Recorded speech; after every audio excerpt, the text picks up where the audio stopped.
मुख्यमंत्री विष्णुदेव साय की अध्यक्षता में कैबिनेट बैठक संपन्न। बैठक के लिए किए गए कई महत्वपूर्ण निर्णय। कृषि क्षेत्र के लिए भी कुछ अहम निर्णय लिए गए।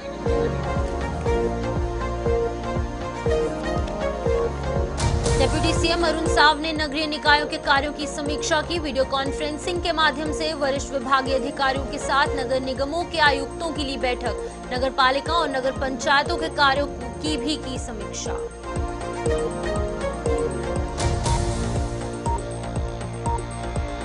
रायपुर के नए पुलिस कप्तान डॉक्टर लाल उमेद सिंह ने संभाला कार्यभार। यातायात, नशा सहित विभिन्न मुद्दों पर रखी बात।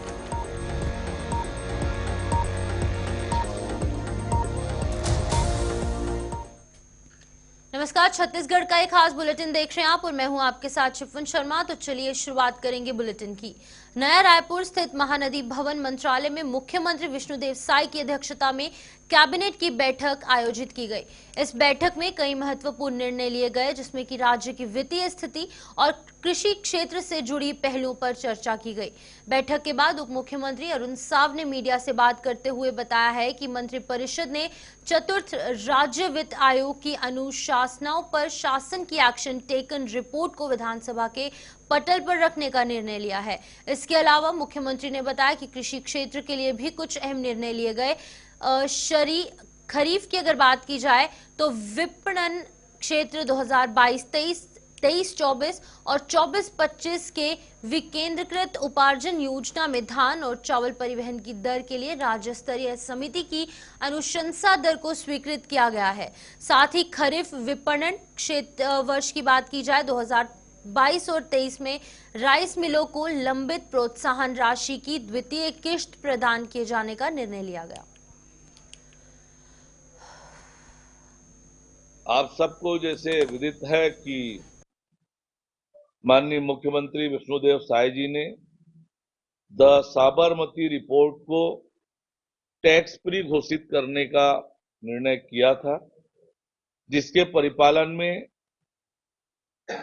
फिल्म द साबरमती रिपोर्ट के प्रदर्शन पर प्रवेश हेतु देय राज्य माल और सेवा कर स्टेट जीएसटी के समतुल्य धनराशि की प्रतिपूर्ति किए जाने का अनुमोदन आज की बैठक में मंत्रिपरिषद ने किया है।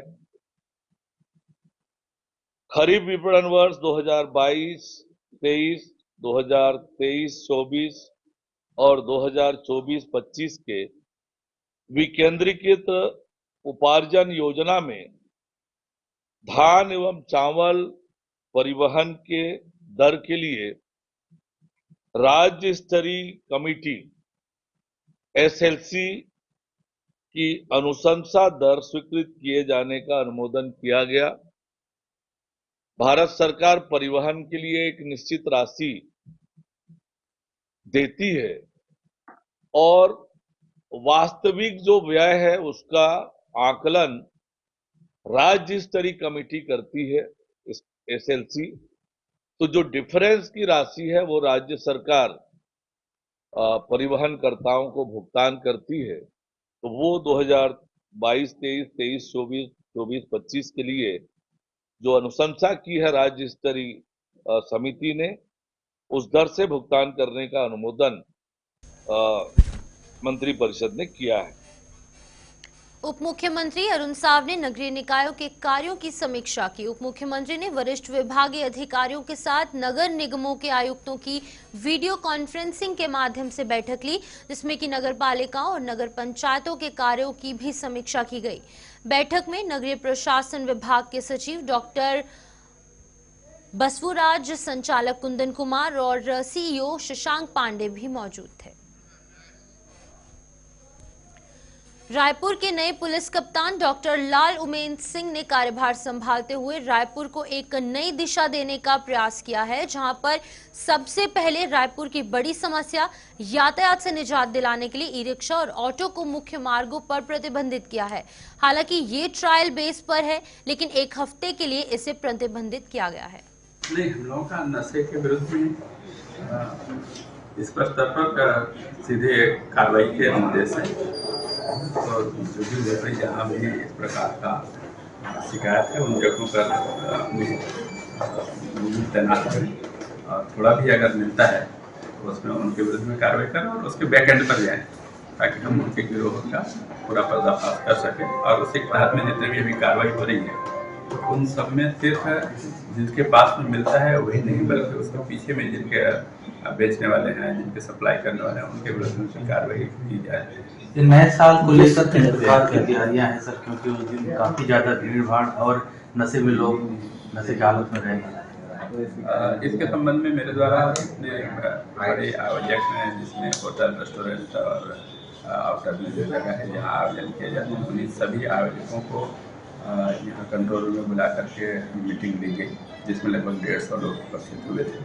सभी को नए साल के आयोजन के संबंध में विस्तृत रूपरेखा के साथ में थाना में आवेदन प्रस्तुत करने के लिए बताया गया। थाना प्रभारी को उनको अनुमति अपने कंडीशनल परमिशन देने के लिए बताया गया ताकि उनको पता रहे कि क्या क्या आयोजन आयोजित हो रहे हैं।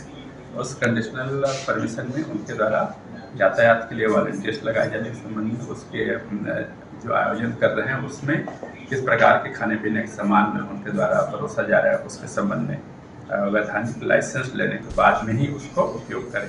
ये सब निर्देश बालोद जिले गुरूर थाना क्षेत्र में दर्दनाक सड़क हादसा पेश आया जिसमें कि एक स्कूली बच्चे की मौत हो गई और 4 बच्चे इस सड़क हादसे में घायल हुए हैं, जबकि एक की हालत नाजुक बताई जा रही है। जानकारी के मुताबिक 12 स्कूली बच्चों से भरी मैजिक वाहन स्वामी आत्मानंद स्कूल निपाणी जा रही थी और उसी दौरान वाहन अनियंत्रित होकर पलट गया और इस हादसे में 12 साल के एक बच्चे कुणाल साहू की मौत की खबर है। वहीं 4 अन्य लोग जो हैं, जहां पर बच्चों की बात की जाए तो वो घायल हैं और उन्हें गुरूर अस्पताल पहुंचाया गया जहां उनका उपचार जारी है। एक बच्चे की हालत गंभीर है जिन्हें कि इलाज के लिए हायर सेंटर रेफर किया गया है। पुलिस मौके पर पहुंची है और जांच में ये पुलिस जुट गई है और पूरे मामले का संज्ञान लिया जा रहा है।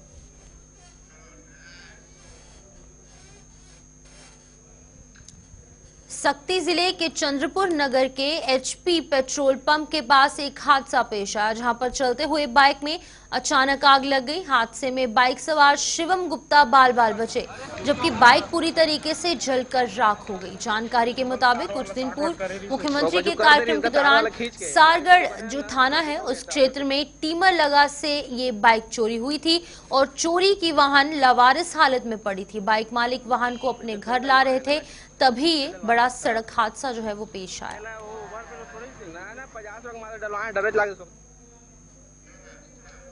बिलासपुर पुलिस ग्राउंड में चेतना जागरूकता अभियान के तहत चेतना विरुद्ध साइबर अपराध को लेकर एक कार्यक्रम आयोजित किया गया जिसका नेतृत्व पुलिस अधीक्षक बिलासपुर रजनेश सिंह ने किया। कार्यक्रम का मुख्य उद्देश्य साइबर अपराधों के बढ़ते खतरों के प्रति जन जागरूकता फैलाना और नागरिकों को इससे बचाव के उपाय सिखाना था।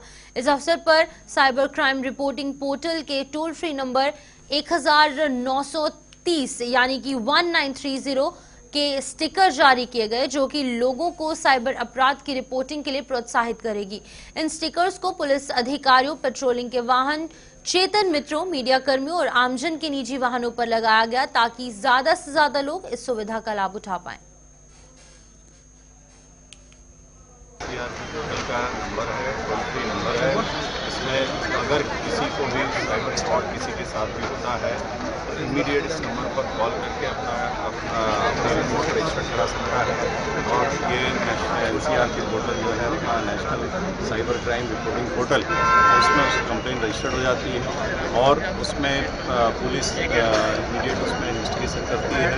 साथ ही साथ में उनके पैसे जो हैं वो भी होल्ड होने के चांसेस काफ़ी बढ़ जाते हैं।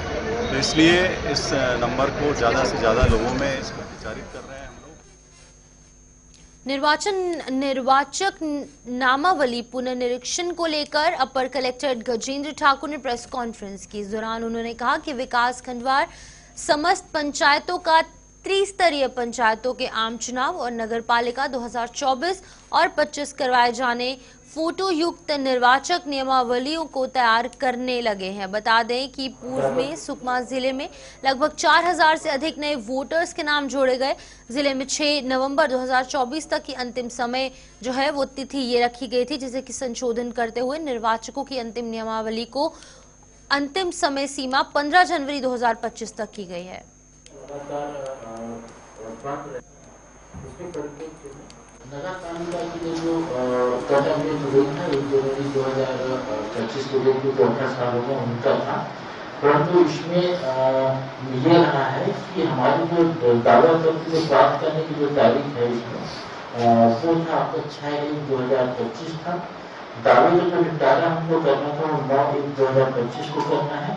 प्रारूप क्रम जिसके अंतर्गत हम जो नए नाम मतदाता सूची की जो स्थानीय निर्वाचन में जोड़ते हैं उसमें रजिस्टर नंबर और शायद रजिस्टर का अधिकारी जो दावा पत्र जो प्रस्तुत करेंगे उसका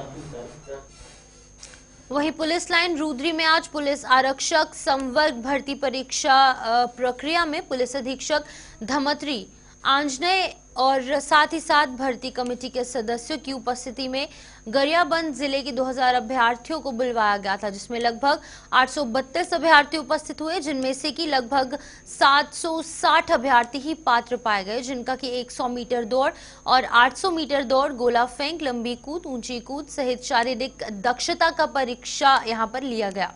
बता दें कि भर्ती प्रक्रिया में कोई गड़बड़ी ना हो, इसके लिए चिप सिस्टम, सीसीटीवी सहित पुलिस अधीक्षक द्वारा लगातार मॉनिटरिंग की जा रही है। महासमुंद जिले के ग्राम घोड़ारी के सचिव रमाकांत गोस्वामी ने अपनी प्रधान पाठिका शिक्षक पत्नी नीलम गोस्वामी के नाम पर गलत तरीके से छत्तीसगढ़ राज्य सरकार की महती योजना महतारी वंदन योजना में गलत जानकारी देकर फॉर्म भर योजना का लाभ पिछले 10 महीने से लाभ ले रहे थे। ये तमाम कथित तौर पर आरोप लगे हैं। हमारे चैनल के संवाददाता की शिकायत पर महासमुंद जिला कलेक्टरेट विनय कुमार लहंगे और साथ ही साथ जिला पंचायत के सीईओ एस आलोक ने तत्काल कार्रवाई करते हुए सचिव रमाकांत गोस्वामी को तत्काल प्रभाव से निलंबित कर दिया है। वहीं पर दूसरी तरफ नीलम गोस्वामी शिक्षिका जो कि हैं और उनको कलेक्टर के आदेश पर महिला बाल विकास विभाग ने सिटी कोतवाली में शिकायत कर एफआईआर उनके खिलाफ दर्ज करवाई है। हम आपको बताते चले कि छत्तीसगढ़ प्रदेश सरकार की महतारी योजना में पूरे छत्तीसगढ़ प्रदेश में फर्जीवाड़ा कर गलत तरीके से राशि का आहरण करने का ये दूसरा मामला सामने आया है। देखिए, महतारी वंदन योजना जो है राज्य शासन की बहुत ही महत्वाकांक्षी योजना है। इसके संदर्भ में लगातार टीएल के माध्यम से समीक्षा भी करते हैं कि जो अपात्र हितग्राही है यदि उनको लाभ मिल रहा है तो उनको तत्काल वहां से विलोपित करके उसमें जो संबंधित जो अधिकारी कर्मचारी है जो इस तरह का लाभ दे रहे हैं उनके विरुद्ध भी कार्रवाई करनी है। अभी ये मामला हमारे संज्ञान में आया है, इसका हम त्वरित शिकायत की जांच कराएंगे और यदि तथ्य जो बताए गए हैं वो सही पाए जाते हैं कि फर्जी रूप से इनको लाभ मिल रहा है तो निश्चित रूप से जो संबंधित कार्यकारी कर्मचारी है तो कार्रवाई की जाएगी।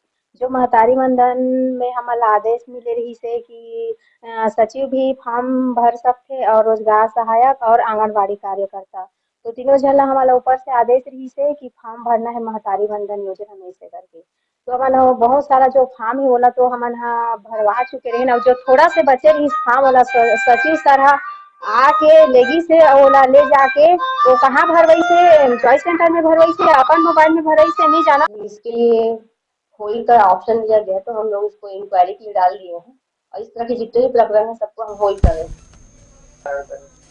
फिलहाल तो अभी एक ही प्रकरण हमारे सामने आया है, इसके अलावा जितने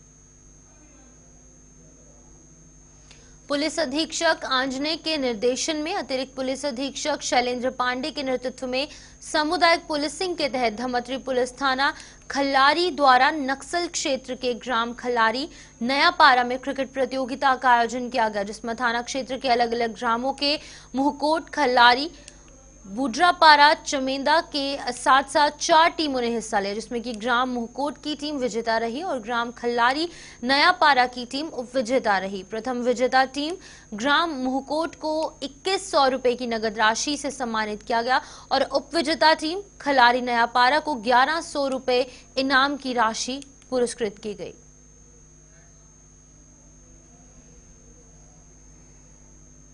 रायपुर स्थित ICAR राष्ट्रीय जैविक स्ट्रेट्स की जो प्रबंधन संस्थान है जो कि छत्तीसगढ़ राज्य का एकमात्र ICS संस्था है, जिसको कि स्थापित हुए 10 साल के ऊपर होने के बावजूद भी इस संस्थान के द्वारा किसानों को सिवाय SP के TSP के फंड द्वारा बीज और कृषि यंत्र वितरण करने के अलावा कोई भी ऐसा अनुसंधान कार्य नहीं किया गया जो किसानों की दिशा और दशा को बदलने में सहायक हो, जिससे कि किसानों की आय दुगनी हो सके।